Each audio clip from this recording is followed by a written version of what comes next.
선생님 문단 옆에 이렇게 공간도 되게 좁은데 여기다가 어떻게 다 적죠? 저는 여기 다 못 적을 것 같은데 혹시 노트를 사서 그 노트에다 1문단 내용 이렇게 적고 2문단 내용 이렇게 적고 이런 식으로 공부하면 어떨까요? 그럴 때 우리가 이상적인 방향으로 공부법을 따른다면 그렇게 적는 양이 많지 않아요. 모의고사 풀 때도 시간이 너무 부족한데 그 한정된 시간 내에서 한 줄 정리를 적으면서 시험을 친다는 것 자체가 좀 말이 안 되는 것 같아요 라고 하시는 분들이 있어요. 근데 한 줄 정리 공부법 4단계라고 말씀드린 것처럼 제가 오늘 레벨 1에서 레벨 4까지 다 설명을 드릴 거예요. 그래서 레벨 3나 레벨 4의 방법은 충분히 시험장에서 적용할 수 있는 방법이니 안녕하세요. 시안쌤입니다. 오늘은 문단별 한 줄 정리 공부법 4단계에 대해서 설명을 드리려고 합니다. 사실 5단계까지 있는데 제가 수험생한테 권장하는 건 4단계까지라서 4단계라고 제목을 붙였어요. 우리가 일단 한 줄 정리 공부법 정말 수능 국어 공부할 때 도움이 많이 됩니다 라고 제가 여러 영상에서 반복적으로 말씀을 드렸어요. 문단번호 꼭 매기시고 문단별로 내가 방금 읽은 내용 무엇이었는지 나만의 언어로 적어보세요. 그게 정말로 이해한 거예요 라고 여러 쇼츠에서 말씀드렸는데 오늘 영상에서는 6월 7일 개강하는 피브 강의 교재 일부를 예시본으로 제공합니다. 한 줄 정리 레벨 1에서 레벨 4에 대한 설명을 들으시기 전에 가능 세계를 분석한 본 교재 자료를 보시면 도움이 됩니다. 노란색 하이라이트를 친 부분이 영상 뒤에서 설명하는 한 줄 정리 레벨 4 단계에 해당됩니다. 거기에 대해서 이제 친구들이 궁금한 점이 있어요. 첫 번째로 궁금한 거는 선생님 문단 옆에 이렇게 공간도 되게 좁은데 여기다가 어떻게 다 적죠? 저는 여기 다 못 적을 것 같은데 혹시 노트를 사서 그 노트에다 1문단 내용 이렇게 적고 2문단 내용 이렇게 적고 이런 식으로 공부하면 어떨까요? 이렇게 질문 주셨는데 일단 노트를 별도로 준비해서 거기다가 문단별 요약을 적는 것은 비추합니다. 왜냐하면 한 줄 정리 공부법이 궁극적으로 지향하는 바와 거리가 있어요. 그래서 좁더라도 그 문단 옆에다가 적으시는 걸 추천드리고 두 번째로 드리고 싶은 말씀은 한 줄 정리를 적을 때 우리가 이상적인 방향으로 공부법을 따른다면 그렇게 적는 양이 많지 않아요. 그래서 충분히 문단 옆에 다 적을 수 있어요. 그 정도의 양으로 우리는 적는 양을 줄이는 연습을 앞으로 해나갈 거예요. 그래서 노트를 별도로 사지는 마셔라 라고 이야기를 드리고 싶고 두 번째로 드리고 싶은 말씀은 선생님 저는 시간이 너무 부족해요. 저는 그 모의고사 풀 때도 시간이 너무 부족한데 그 한정된 시간 내에서 한 줄 정리를 적으면서 시험을 친다는 것 자체가 좀 말이 안 되는 것 같아요 라고 하시는 분들이 있어요.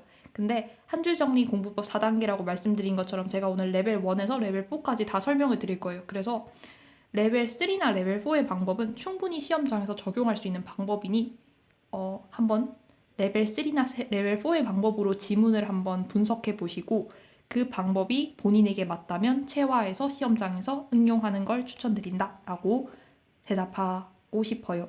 자, 그래서 우리 오늘 일단 한 줄 정리 공부법 레벨 1에서 레벨 4까지 설명하기 전에 제가 일단 수능 국어 독서의 핵심이 무엇인지에 대해서 간단하게 이야기를 하고 넘어가려고 해요.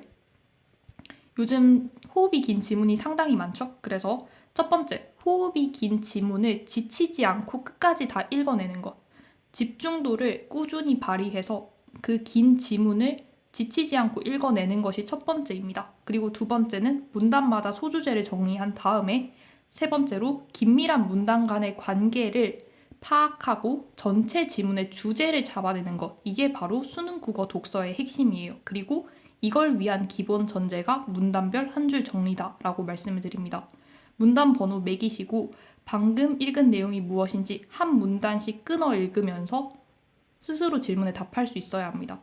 그래서 제가 이제 오프라인 수업이나 이제 온라인에서도 가끔 이제 수업을 하다 보면은 각 문단 옆에 한 줄 정리 한번 적어볼까? 라고 이제 친구들한테 이야기를 하면 아직 이게 좀 숙달되지 않은 친구들이나 한 줄 정리가 무엇인지 정말 제대로 이해하지 못한 친구들은 그냥 여기 문단에서 제일 중요해 보이는 이제 문장을 하나 골라요. 그리고 그걸 이제 통으로 다 옆에다가 적는데 이건 한 줄 정리 공부법이 의도한 그 목적과는 좀 거리가 있어요.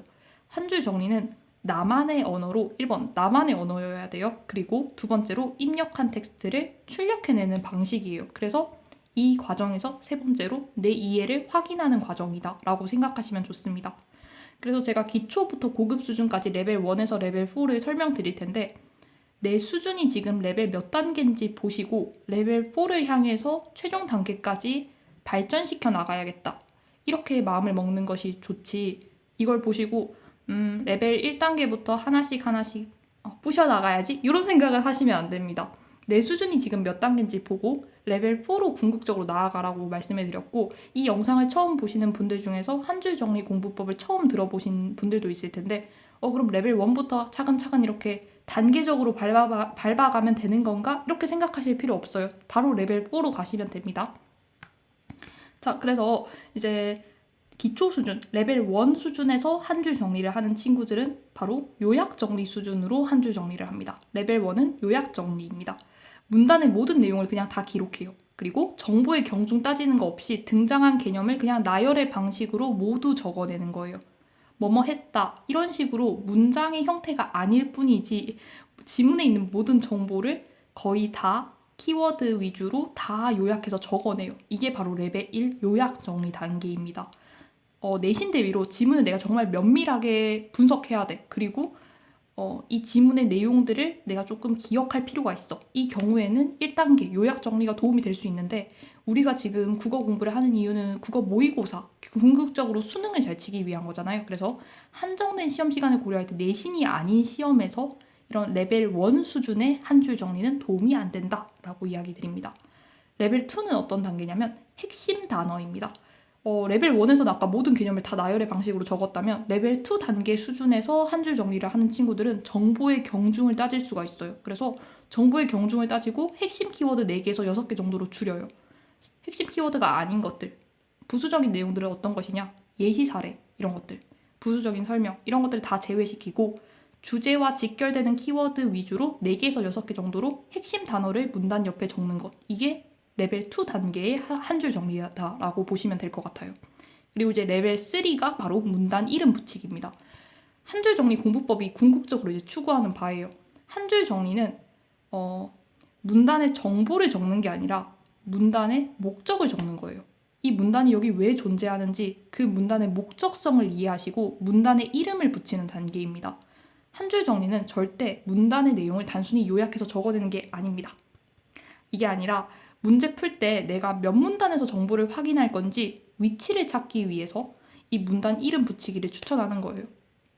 정말 똑똑한 친구들은 그냥 이제 지문 다 읽고 나면은 문제 풀다가 이 정보 아까 이쯤에서 봤던 것 같은데 라고 바로 이렇게 가는 친구들이 있는데, 그게 안 되는 친구들을 위해서 한 줄 정리를 이제 준비한 거예요. 그리고 요즘 지문 양도 엄청 길잖아요. 그래서 긴 지문을 내가 다 소화하고 그 지문의 내용을 모두 기억할 수 없으니까 문제 풀면서 바로바로 찾아갈 수 있도록 문단 이름 붙이기를 하는 거예요. 사실 뭐 그렇게 이게 특별하고 기발한 방법은 절대 아니에요. 지금까지 국어 가르치시는 많은 선생님들도 아마 문단별 요약 정리를 많이 말씀하셨을 것 같아요.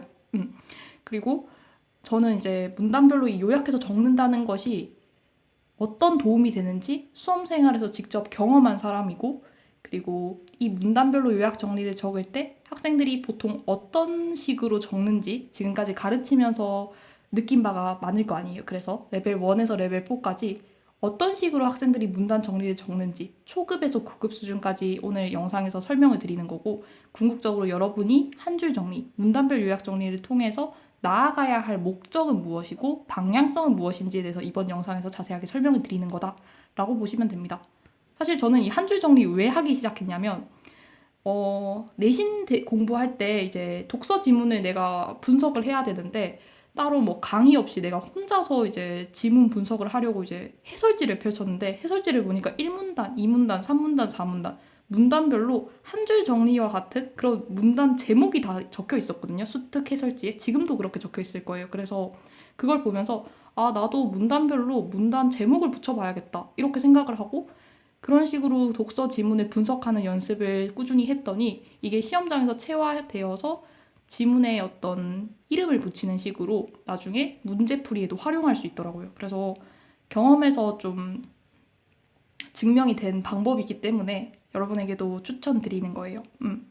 그래서 우리가 레벨 1이랑 레벨 2에서 계속 문단 정보에 집중했잖아요. 정보, 키워드 위주로 정보에 집중을 했다면 레벨 3는 문단의 목적에 집중합니다. 그래서 상세하게 막 적어냈던 그 지문의 막 정보들은 그냥 바로 지문에다 밑줄 치거나 부분적으로 표시하는 식으로 대체하고, 결국에 내가 한 줄 정리로 적어내는 건 문단의 목적입니다. 그러면 내가 옆에다가 문단 옆에 적어낼 게 그렇게 길지 않겠죠. 긴 문장이 아니에요. 그래서 따로 노트를 마련할 필요가 전혀 없어요. 그리고 레벨 4는 키워드만 동그라미 치는 거예요. 자, 레벨 3에서 설명한 이 문단 이름 붙이기를 평소 독서 지문 공부할 때 활용하는 건 좀 부담스럽다라고 생각할 수도 있어요. 그런데 공부할 때는 저는 레벨 3까지는 꼭 하셨으면 좋겠어요. 왜냐면 공부할 때는 시간이 얼만큼 걸리든 간에 독서 지문 한 지문 한 지문을 밀도 있게 분석하는 게 상당히 중요해요. 그래서 공부할 때까지는 번거롭더라도 그 문단별로 이름 붙이기를 짧게나마 적어봐라 라고 말씀을 드리는데, 시험장에서는 문단마다 뭘 적는 게 정말 부담스러울 수 있잖아요. 그런 친구들은 레벨 4의 방법대로 키워드만 동그라미 치세요. 이게 문단을 이름을 대신할 수 있는 그 키워드를 따로 적는 게 아니라 바로 지문에 동그라미 표시만 하는 거예요. 레벨 3에서 내가 예를 들어 문단 이름을 유서의 정의와 특징이라고 적었어요. 그러면 레벨 4에서는 유서라는 그 단어 한 개에만 동그라미 치시고 유서의 개념 정의, 특징 설명에 부분적으로 그냥 밑줄을 치는 거예요. 그래서 핵심어에만 동그라미 침으로써 문단 이름 붙이기를 대신하는 건데, 이때 중요한 게 뭐냐면 핵심 키워드 동그라미 치는 거를 지문 읽으면서 동시에 하시면 절대 안 됩니다. 우리 문단 한 줄 정리할 때 어떤 순서로 했어요? 첫 번째는 지문 한 단락을 모두 읽었고, 두 번째는 이 문단이 말하고자 하는 것이 무엇인가, 이 문단의 목적성을 생각하시고, 그 다음에 세 번째로 나만의 키워드로 나만의 문장, 나만의 언어를 사용해서 적으셨잖아요. 요 순서가 그대로 갑니다. 동일하게 동그라미를 지문 막 읽으면서 치는 게 아니고 한 문단 다 읽고, 두 번째로 이 문단의 주제는 뭐지? 이 문단의 핵심어는 뭔지 생각하시고, 그 다음에 손을 움직여서 동그라미를 치시는 거예요. 절대 동시에 치시면 안 됩니다. 레벨 5는 이제 밑줄 안 치고 표시 없이 읽는 건데, 진짜 국어 성적이 되게 높은 학생 중에 일부는 지문을 한번 읽으면 그냥 글의 내용이 이제 머릿속에 자동으로 정리가 돼서 구조도가 그려지는 친구들이 있더라고요. 그래서 앞서 말한 제가 설명드린 레벨 4까지 단계를 반복 훈련해서 체화하면은 별도의 표시 없이 그 내용을 기억하고 그걸 떠올려서 백지의 지문을 보고도 문제를 풀 수 있을 거예요. 근데 저는 레벨 5 방법을 시험장에서는